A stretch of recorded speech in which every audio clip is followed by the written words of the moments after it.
La situation des Inuits dont j'ai parlé, où la langue qui peut être menacée, qui a commencé qui n'est plus transmise dans beaucoup de régions inuites, ça se retrouve dans beaucoup de nations autochtones, que ce soit en Amérique du Nord ou du Sud ou en Australie ou ailleurs.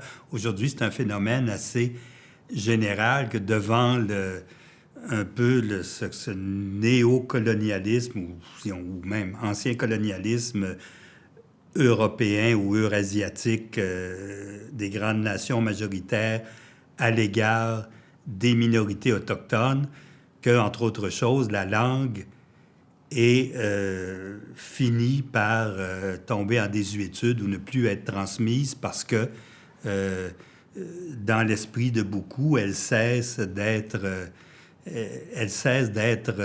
vraiment pertinente.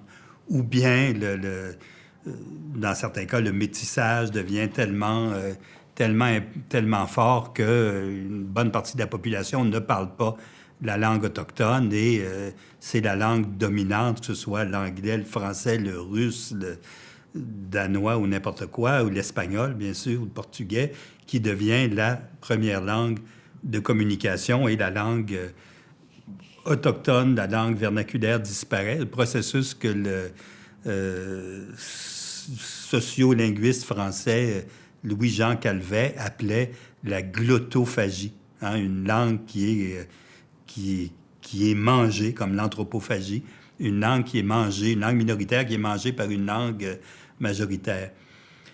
C'est ce qui est arrivé chez les Wendat ou les Hurons-Wendat, cette première nation autochtone qui habite ici à une quinzaine de kilomètres au nord-ouest du centre-ville de Québec. Une nation d'à peu près 3000 personnes, petite nation autochtone, qui est là depuis... qui était là à l'arrivée de Jacques Cartier dans la région de Québec et qui...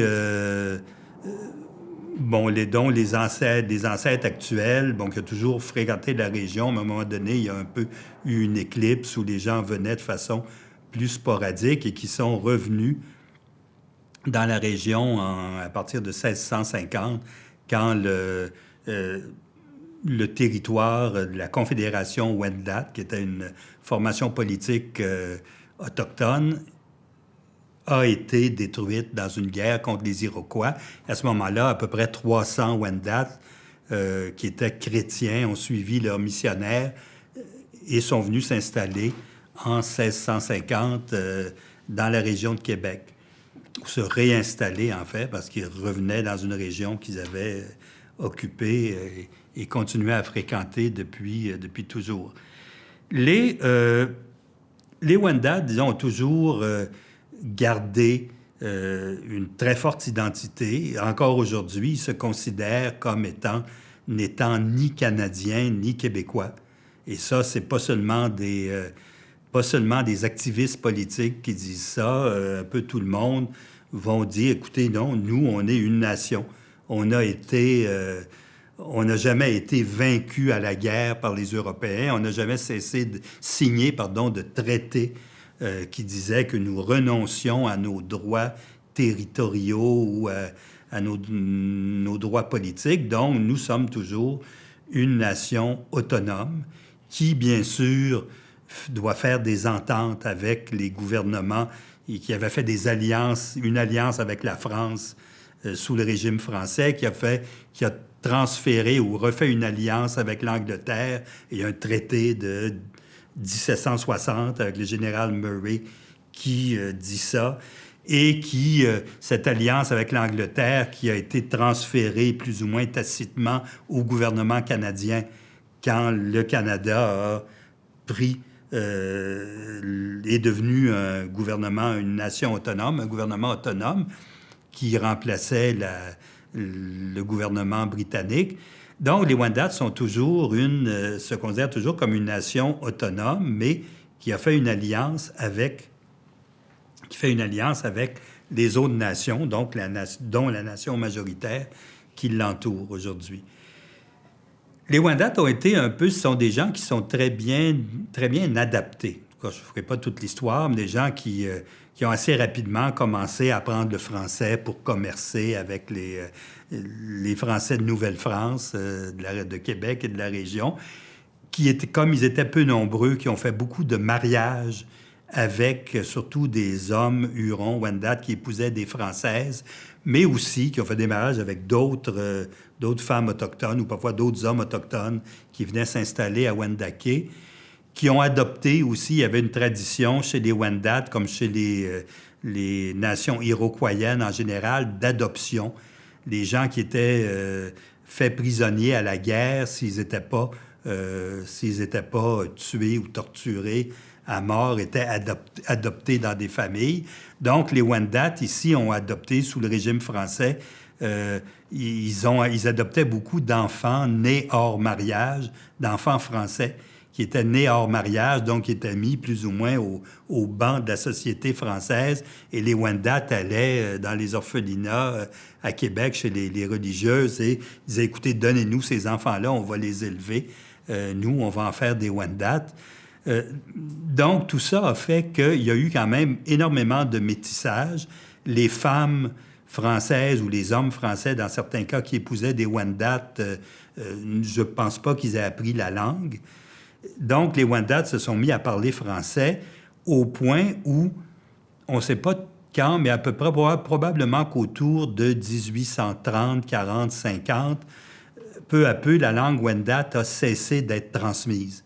Les parents qui étaient bilingues parlaient français à leurs enfants et les enfants comprenaient peut-être un peu de Wendat, avaient une connaissance passive, mais parlaient plus français et ont transmis le français à leurs propres enfants, de sorte qu'au début du 20e siècle, il y avait quelques personnes qui connaissaient des mots ou des chansons Wendat, mais c'était une connaissance plus littéraire du Wendat. Ces gens-là ne pouvaient pas parler en Wendat couramment, mais ils connaissaient certaines choses. C'était souvent, il y avait entre autres un notaire, Paul Picard, un ecclésiastique, un prêtre, l'abbé Prosper Vincent, qui connaissait certaines choses en Wendat et qui, entre autres, Prosper Vincent, quand l'anthropologue Marius Barbeau est venu en 1911-1912 à Wendake pour enregistrer ce qui pouvait rester de Wendat, bien, Prosper Vincent lui a chanté, et pas juste lui, il y avait quelques personnes âgées lui ont aussi chanté des chants Wendat en langue Wendat et lui ont dit des mots, mais on n'a pas été en mesure, lui ont raconté des histoires, mais en français, ils n'étaient pas en mesure de le faire en langue Wendat. Tout ce qu'il y avait en langue Wendat à l'époque qui restait, c'était des chants, quelques chants en Wendat. Mais à part ça, la langue n'était plus parlée et elle a cessé d'être parlée, de sorte qu'aujourd'hui, puis depuis quand même plusieurs décennies, il n'y a plus personne à Wendake qui a entendu parler Wendat. Mais les personnes les plus âgées de Wendake n'ont jamais entendu leurs propres parents ou grands-parents qu'ils ont pu connaître ne parlaient pas Wendat, donc ils n'ont pas entendu parler la langue. Les Wendat ont quand même toujours eu le sentiment que, comme me le disait l'une d'elles, Mireille Sioui, elle disait, écoute, nous savons, nous les Wendat, que notre première langue, c'est le français, mais notre langue maternelle, c'est le Wendat, c'est pas le français. Même si on ne parle pas notre langue maternelle, on sait que c'est pas le français, notre langue maternelle. Donc, il y a toujours eu ce sentiment qu'il y avait un manque, que la langue, elle n'était pas là où elle devrait être, qu'il y avait un trou linguistique du fait qu'on ne connaissait pas le Wendat. Pendant longtemps, les gens n'avaient pas les moyens, à la fois, il y avait une certaine pauvreté chez les Wendat, taux de scolarité qui, jusqu'aux années 60-70, était pas très élevé. C'était lié, je pense, à la pauvreté des gens. Il y avait quelques professionnels, comme des notaires, etc., mais ils étaient très peu nombreux, puis quelques commerçants plus aisés. Mais Mais par contre, plus récemment, la situation économique a changé. Les Wendat ont commencé... il y a eu plus d'enfants qui sont allés à l'école, donc aujourd'hui, le taux de scolarité des Wendat est le même que celui des Québécois en général. Le revenu moyen est le même à Wendake qui peut être ailleurs dans la région de Québec. Donc, les Wendat ont été, depuis une quarantaine d'années, je dirais, ont eu les moyens à la fois financiers, c'est-à-dire qu'il n'y avait plus besoin de lutter pour gagner leur vie. Ils travaillaient, mais il y avait des heures de loisirs aussi. Et ils avaient aussi les outils intellectuels. Il y avait plus en plus de gens qui avaient fait des études universitaires pour savoir comment s'y prendre pour essayer de faire revivre le Wendat. Il y a eu toutes sortes d'expériences qui ont été faites. Il y a eu des projets temporaires essayer de retrouver les manuscrits, parce que le Wendat existe par écrit. Les Jésuites des 17e et 18e siècles ont fait des grammaires et des dictionnaires de la langue Wendat qui sont tout à fait utilisables. Bon, c'est pas parfait, mais il y a moyen de les vérifier et puis de les utiliser. Donc, la langue, on peut retrouver ça et puis recréer la langue et la revitaliser, l'enseigner, par exemple, aux enfants et aux adultes. En 2006, il y a une jeune femme Wendat, Isabelle Picard, qui vient me voir. Je l'avais eu dans mes cours. Beaucoup de Wendat qui ont étudié, beaucoup ont fait des cours d'anthropologie. Donc, on en a eu. Je l'avais eu dans mes cours. Puis elle savait que je m'intéressais à la langue inuit, aux questions de langue. Elle dit, écoutez, le Conseil de la Nation Wendat, puis elle m'avait été engagée par le directeur de l'éducation et directeur de l'école de Wendake, Yves Sioui. On aimerait avoir un projet de longue haleine pour reconstruire la langue Wendat, former des profs pour l'enseigner, donc des profs à qui il va falloir enseigner la langue, qui ne la parlent pas, et puis créer du matériel pédagogique pour ces cours-là. Et l'enseigner à l'école primaire. À Wendake, il n'y a pas d'école secondaire. L'enseigner aux enfants du primaire de Wendake et aux adultes aussi. Et elle m'a dit, on s'est aperçu qu'il y a un programme qui s'appelle le programme des ARUC, du Conseil de recherche en sciences humaines du Canada, Agence fédérale de subvention en sciences humaines et sociales. Mais ce programme-là demande que des chercheurs universitaires fassent une entente avec des communautés. Ce n'est pas nécessairement une communauté autochtone, mais des gens dans le milieu communautaire pour faire un projet de recherche qui va être au bénéfice de cette communauté-là, qui va répondre à des objectifs de la communauté, mais qui va avoir une dimension scientifique dont la valeur est garantie par les universitaires qui y participent. Donc, ça veut dire qu'il faut passer par une université. Elle a dit, on a pensé, pour ça, elle avait consulté des linguistes autochtonisants dans d'autres universités au Québec ou ailleurs, qui avaient dit, nous, on n'a pas le temps, ça ne nous intéresse pas, etc. Il y a une dame en Californie, Marianne Mitoun, la grande spécialiste, linguiste américaine, spécialiste des langues iroquoiennes, famille à laquelle appartient le Wendat, qui, elle, était enthousiaste, puis qui parle français. C'est une anglophone, elle parle couramment le français, mais elle, comme elle était dans une université américaine, elle ne pouvait pas piloter ce projet-là. Et à ce moment-là, Isabelle Picard était venue me voir. Elle dit, est-ce que ça vous intéresserait de travailler avec nous là-dessus et que le CIERA de l'Université Laval devienne un peu le répondant universitaire de ce projet de la nation Huron-Wendat? Moi, j'ai réfléchi, j'ai consulté le directeur du CIERA, qui était Frédéric Laugrand à l'époque, et puis Frédéric dit oui, pourquoi pas, et moi aussi, il disait, dans le fond, on aurait mauvaise grâce à refuser, à dire aux Wendat, qui sont nos voisins, qui fréquentent l'université, non, ça ne nous intéresse pas, allez voir ailleurs. Et même si moi, au début, disais, oui, c'est probablement faisable, mais c'est quoi ce projet-là? J'avais d'autres projets en même temps, mais à la fin, j'ai dit, OK, allons-y. Et on a fait ce projet-là, demande de subvention. On a obtenu une subvention de 5 ans. Donc, le projet a commencé en fin juillet 2007. Il s'est terminé fin juillet 2012. Mais comme il restait un peu d'argent dans le budget du projet, on a obtenu la permission, avec ce qui restait, d'avoir 1 an de plus pour le dépenser. Donc, en fait, le projet, concrètement, s'est terminé en juillet 2013, donc il y a un peu moins d'1 an. Et ça nous a permis, ce projet-là, exactement, de remplir les objectifs. Maintenant, il y a des cours. On a formé 5 ou 6 profs de Wendat. Il y a des cours. Il y a une linguiste, Megan Lukaniec, qui est sa grand-mère était une Wendat de Wendake qui avait immigré aux États-Unis, je pense, pendant la Deuxième Guerre mondiale pour aller au Connecticut, aller travailler dans des usines en Nouvelle-Angleterre. Elle a épousé un Américain d'origine ukrainienne ou polonaise, je pense, Lukanic. Ils ont eu des enfants. Bon, l'un d'eux, le père de Megan, a épousé une Américaine d'origine italienne.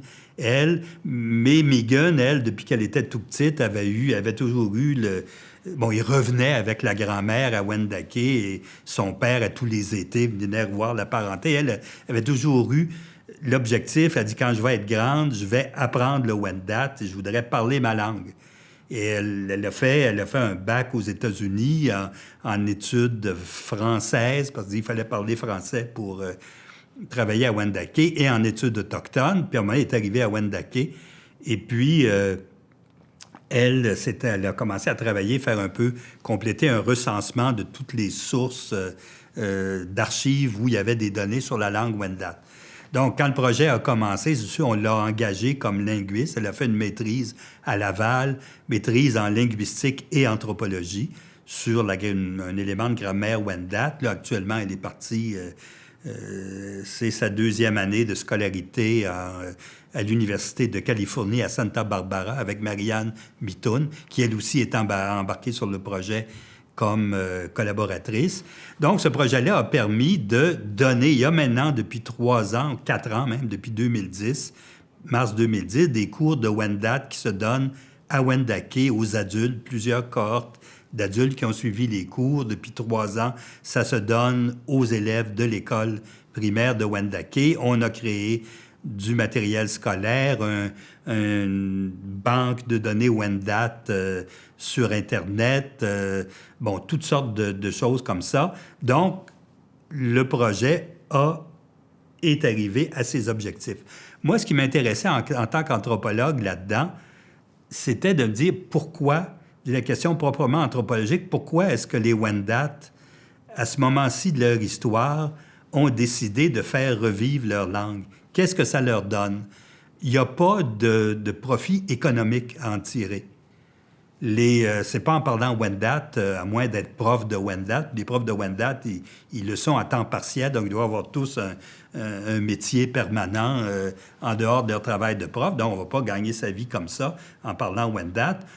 Il n'y a pas de pouvoir politique à avoir. Ça n'a pas plus de pouvoir de dire les chefs politiques Wendat ne parlent pas leur langue, puis ils font très bien leur travail. C'est vraiment ça comble un besoin symbolique, besoin identitaire. On montre, en parlant sa langue, que quand on est Wendat, on n'est pas québécois ou canadien.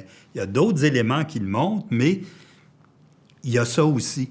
On va accroître la distance culturelle, la différence culturelle entre soi en tant que Wendat et la population majoritaire québécoise francophone qui, apparemment, n'est pas très différente de nous. Les Wendat sont extrêmement métissés.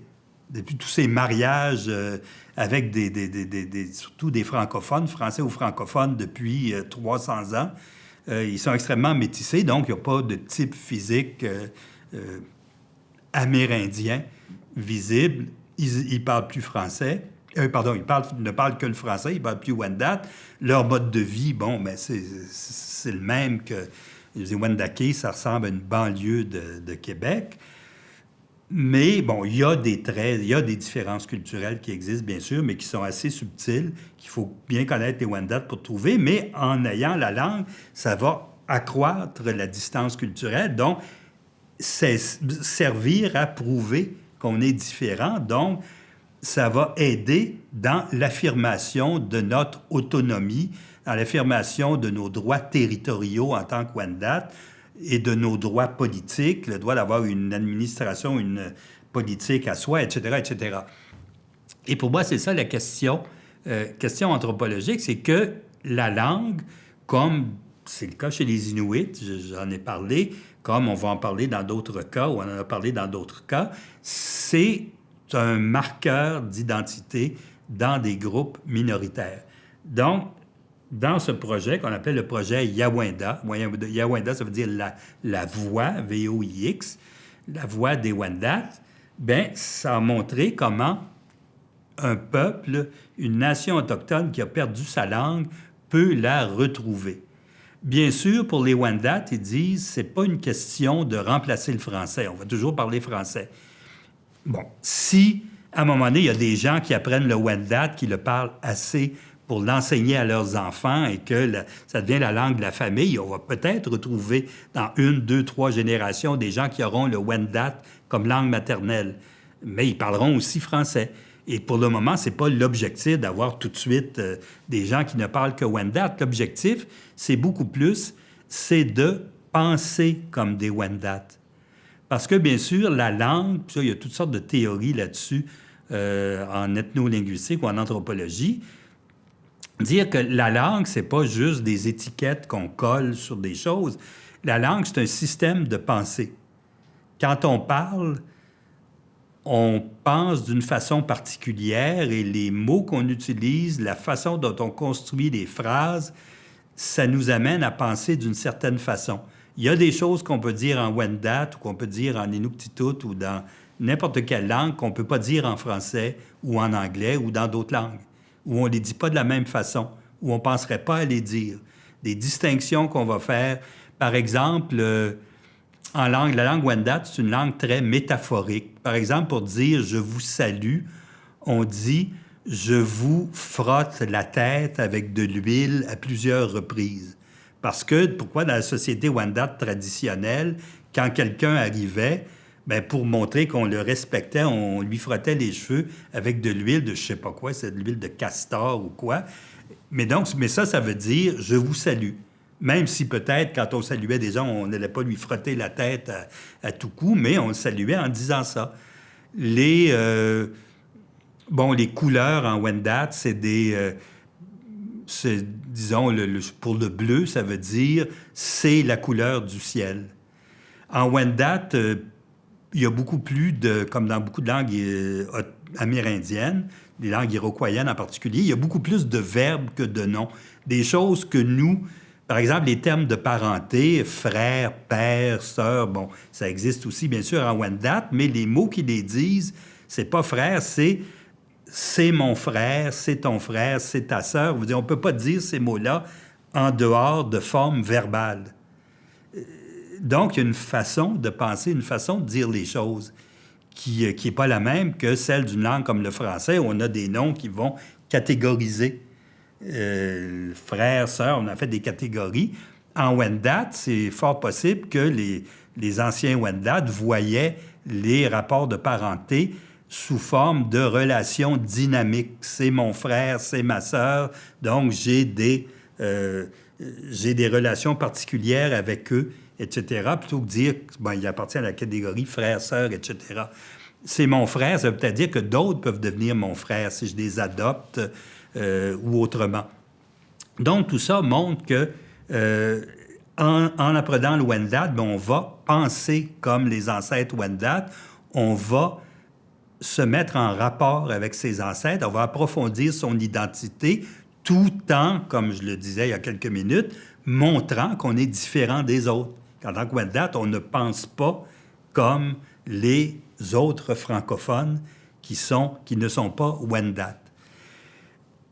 Bien sûr, il y a des limites à ça. Il y a des théories qui disent est-ce que quand on parle d'une langue, on voit les choses d'une certaine façon qu'on ne verrait pas si on parlait